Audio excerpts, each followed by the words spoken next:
The Miraculous Path, Finding Cure Through Suffering. One of the inherent aspects of life that we encounter daily is suffering. Of course, we also experience joy, but alongside joy, we face significant suffering. This is a natural fact. Why? Because everything that does not go as we wish causes us sadness and suffering.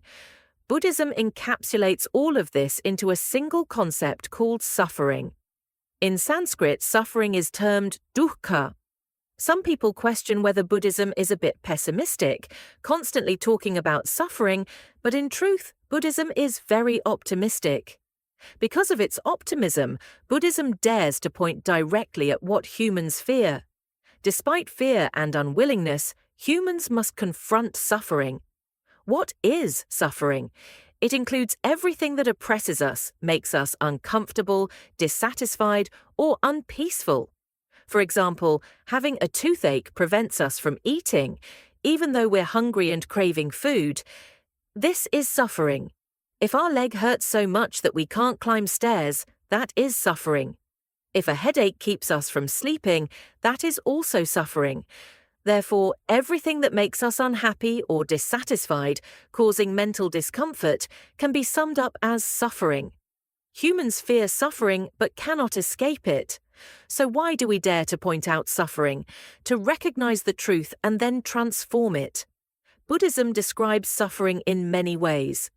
Firstly, there are three kinds of suffering: suffering from change, and suffering from conditioned states.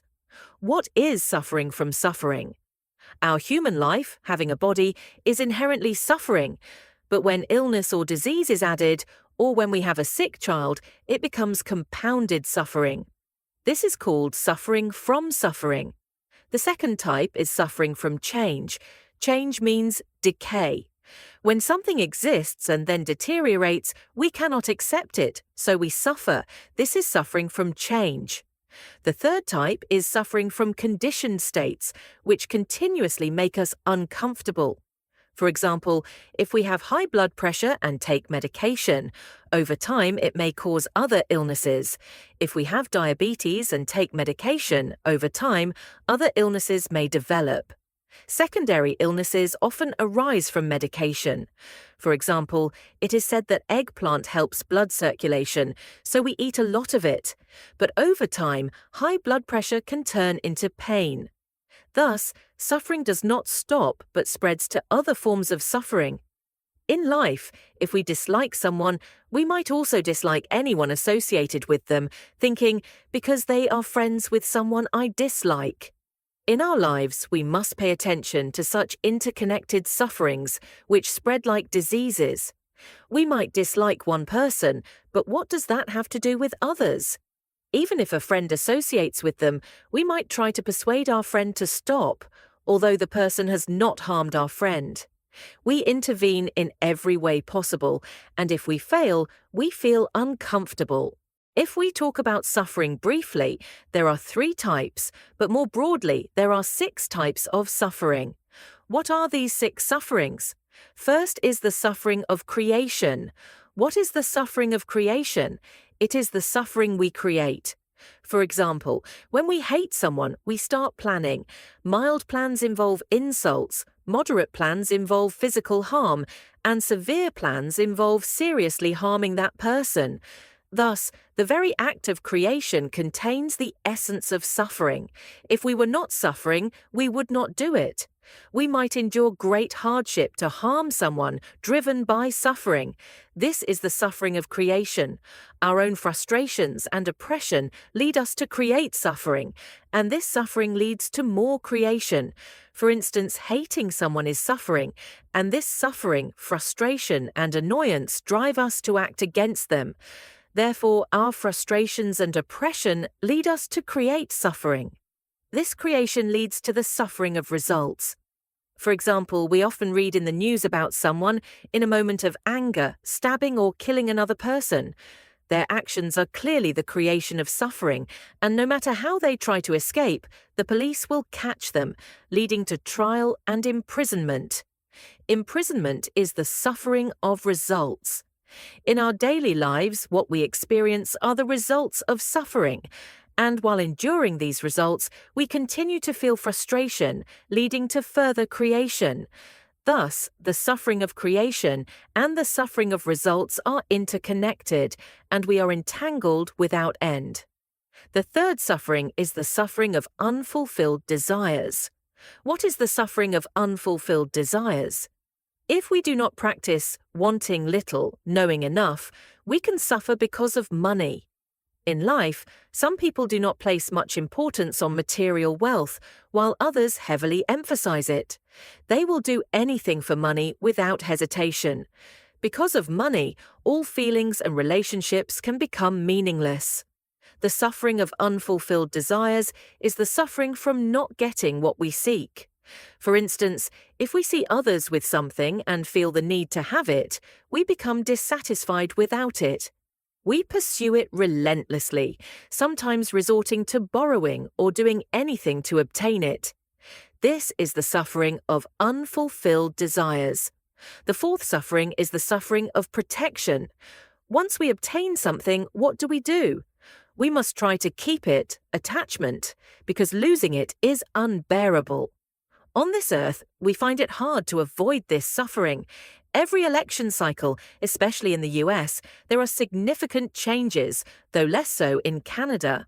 For example, 4 years ago, when the US president ran for re-election against another candidate, they would accuse and smear each other to bring each other down. We use these examples to show that once involved with status or material wealth, the suffering is immense. I remember in Vietnam, when we first got color TVs, any house with one was considered wealthy. Houses with refrigerators and TVs were considered well off. Every Saturday night, when there was a traditional opera show, the whole neighborhood would gather at that house to watch. If the owner was not happy, they would close the door, and we could not watch. Protection means once we have something, we must keep it, but keeping it is very difficult.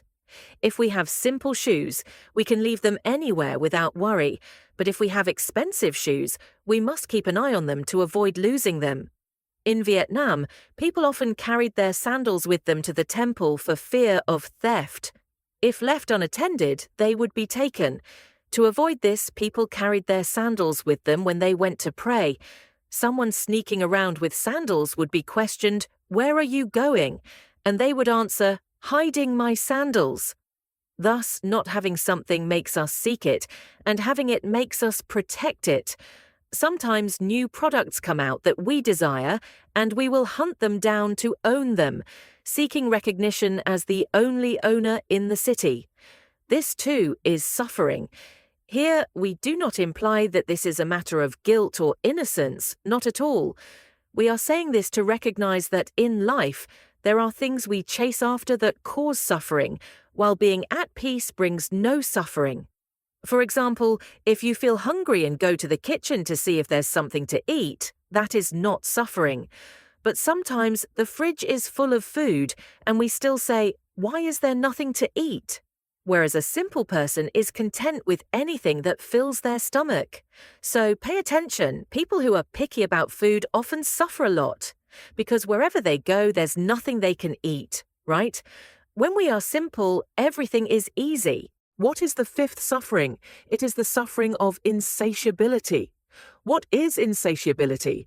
It means not being afraid, not being bored. As long as we are not bored, we continue to pursue. Therefore, one of the conditions to reach the Buddha's realm is to develop a mind that favors the Buddha's realm and detests the mundane world. When I was young, I remember a poem praising monks with the line, "Tired of worldly life, shaved head to become a monk. Diligent in practice, morning and evening at the temple." Many people do not understand the word tired here. They think it means tired in a negative way, but this is the tiredness after a period of pursuit without satisfaction. Someone who tires easily would come to the monastery on the 3rd day and leave by the 7th. That's not the tiredness of a true practitioner. A true practitioner sees and understands immediately, without waiting for a period of fulfillment to become tired. For example, someone might fall in love intensely, go through many relationships, fail, and finally become tired of it. saying, "I'm so tired of this. I swear I won't love anyone anymore because they always let me down." We need to understand this word tired. Anyone who wants to be born into the Pure Land must develop two mindsets. One is detesting the mundane world, and the other is enjoying the Pure Land. Detesting the mundane world means disliking this worldly life. Why? In this world, if we win, someone must lose. If we gain, someone must lose. If we are happy, someone must be sad. For example, if I say, "Wow, today I went to the temple and found $100, thanks to Buddha's blessing." But if I found $100, someone else lost $100, right? Another example, if you love someone and another person also loves that person, and you win that person's love, you are happy, but the other person loses their love. So life in this world is about winning and losing, gaining and losing, right? There are always two opposing things. When we win, we are afraid of losing. Because of this fear, we think about how to protect what we have won. Look at the kings in the past. If a reigning king was a tyrant, someone would start a rebellion, gathering like-minded people to help. After winning and becoming king, the new king would start fearing the very people who helped him. They were the founding contributors and could become a threat. So he had to eliminate them, just like the story of Han Xin supporting the Han dynasty. After Liu Bang became emperor, he found ways to suppress Han Xin, fearing he would use his achievements to overthrow him. This has happened many times in history. After attaining a position, people try to protect it, leading to many mistakes. A wise person does not need to experience it all to become tired. Just seeing is enough. There was once a lay Buddhist who saw his siblings quarrel with their spouses and made a poem with the line, "Be a flower, not yet a fruit. The flower has fragrance, but the fruit is often sour." There are many plants whose flowers are fragrant, but the fruits are not sweet, right? So we should not be mistaken. Have you ever seen Easter lilies? When they are first displayed, they smell very nice, but after a few days, their water smells terrible. Marigolds too, when soaked in water, smell awful. These examples show that sometimes what we see is not what it seems. Gaining one thing means losing another. Practitioners detest the mundane world because it is full of struggles. To achieve something, people have to fight hard. Even in charity work, we want our organization to be more famous than others, doing everything to make people speak well of us. This is normal in life. It is the nature of this world, which is why it is called the mundane world. Even in the temple, doing volunteer work, we want more praise than others. This is normal, but if we are practicing, we should let go of this. The fifth suffering is insatiability. Until we develop a sense of weariness, we do not think of letting go. For example, after decades of struggling in life, we might say, "I'm tired now." Some people are very successful in life but decide to retire at 60 or 65, saying, "I'll leave it to the younger generation. I won't get involved anymore, even though my work is still good. I think it's enough. Let the young ones handle it. I'll step back and do consulting work and also focus on spiritual practice." Sometimes, after working day and night for many years, we realize we've only been working and not enjoying life. When we want to enjoy it, we no longer have the strength, want to eat, but can't because of illness. So if we don't develop a sense of weariness and keep chasing after things, we will suffer. The sixth suffering is called the suffering of decay. This one is easy to understand. Earlier, while idle, I went to the ancestral altar, saw some photos, and was surprised to see some old friends whom I hadn't seen for a long time now being remembered there. This made me reflect. This is a small temple with few ancestral worshippers, but if I visited larger temples like Chan Kuang or older temples, I would probably see many more familiar faces. I started coming to this area around 1990, and from then, I visited for Buddhist events every 4 or 5 years, rarely meeting everyone, Only in the last 10 years or so have I come annually or biannually for retreats, meeting everyone more often. Sometimes in life, we cannot make definite plans, right? Sometimes you promise but never show up. But this time, without planning, we've met twice in 2 months.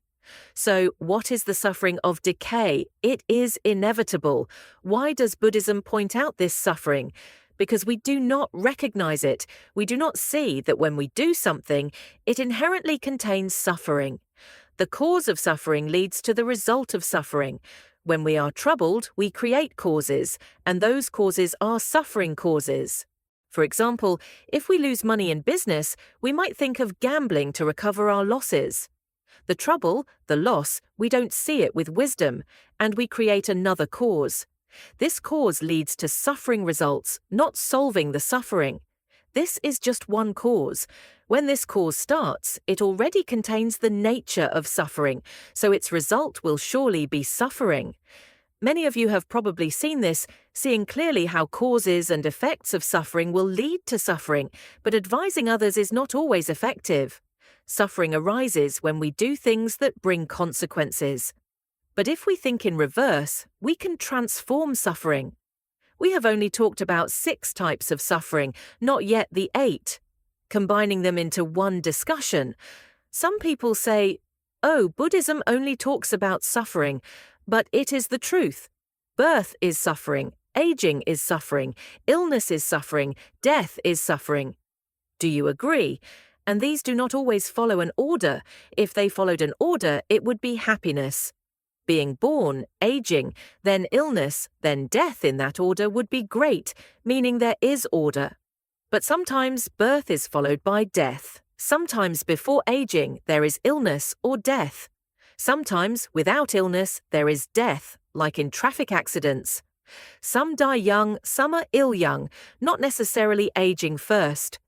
So death does not discriminate by age. It can happen to anyone. So death is the end, and how it happens varies.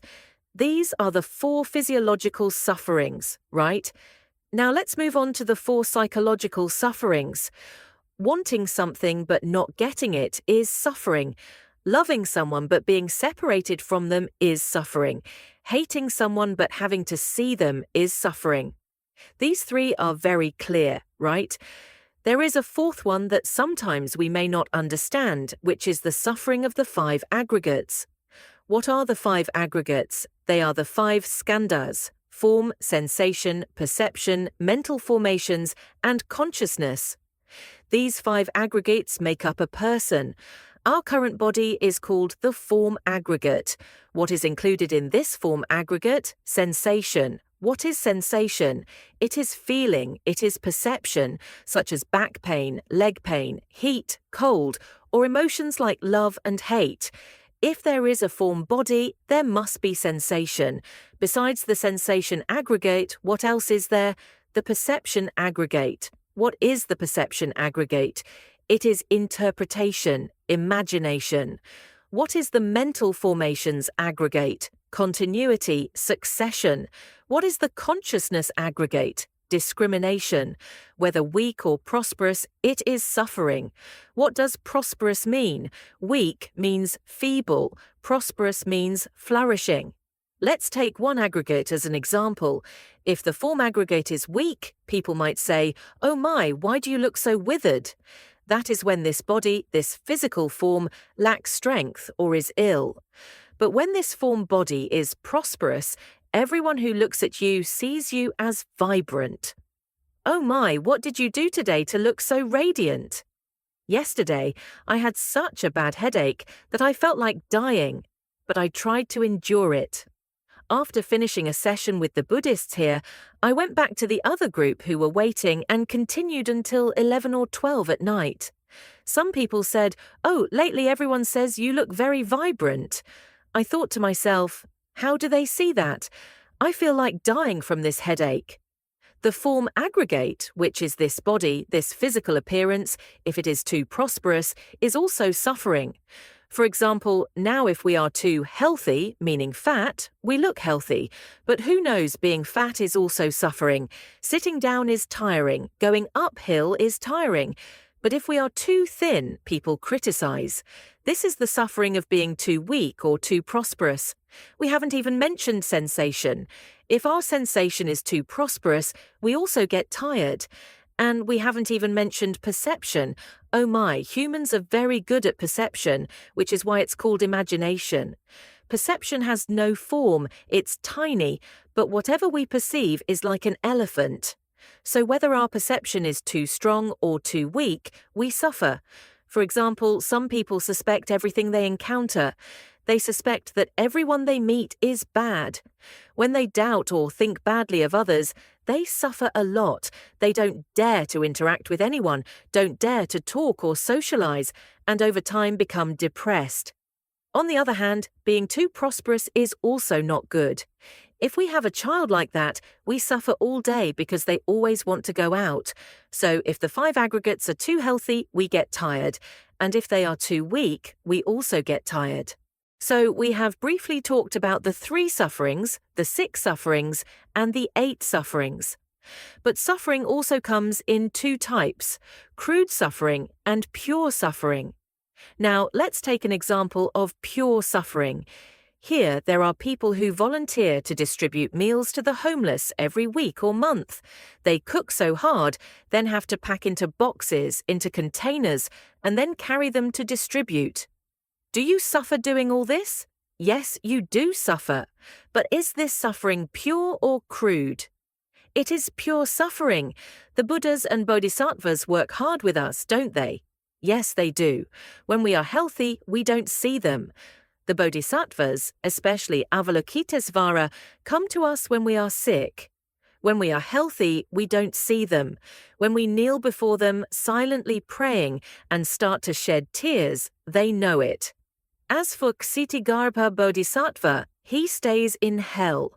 He is always there to rescue anyone who falls into hell. But many beings, after being saved by him, return to line up and fall back into hell. The Bodhisattvas work extremely hard with beings, but are not troubled by it. Their work is still suffering. Working hard is suffering, isn't it? But that suffering brings joy to one or many people, so it is pure suffering. But the sufferings I mentioned earlier, such as fighting for status, material things, fighting for everything, are what kind of suffering? Crude suffering. Dear everyone, our virtuous masters, their lives are constantly moving around, sacrificing, and dedicating themselves entirely to the Dharma, but they never complain or feel troubled. Is it hard? Extremely hard. There are even people who criticize, condemn, and speak ill of them because they do not understand. But these things do not make the virtuous masters suffer. Dear Assembly, sometimes when we are present, looking at someone's work, we still do not fully understand it, let alone judging from a picture. There are things that, just by looking at a picture, we hastily criticize, and thus we bring trouble upon ourselves. But the virtuous masters are not affected. So in life, sometimes we do something and feel very tired. But if we know that this fatigue brings joy and peace to many people, we naturally transform that suffering into pure suffering.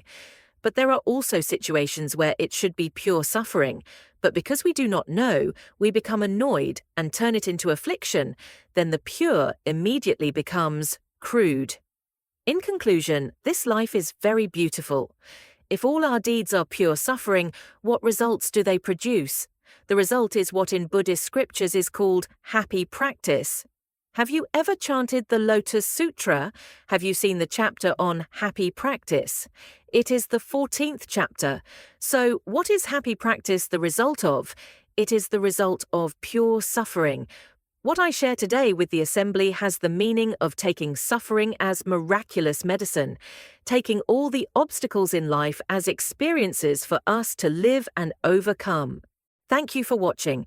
If you found this video helpful, please like, share, and subscribe to our channel for more insights into living a more peaceful and fulfilling life. Stay tuned for more enlightening content. Until next time, stay blessed.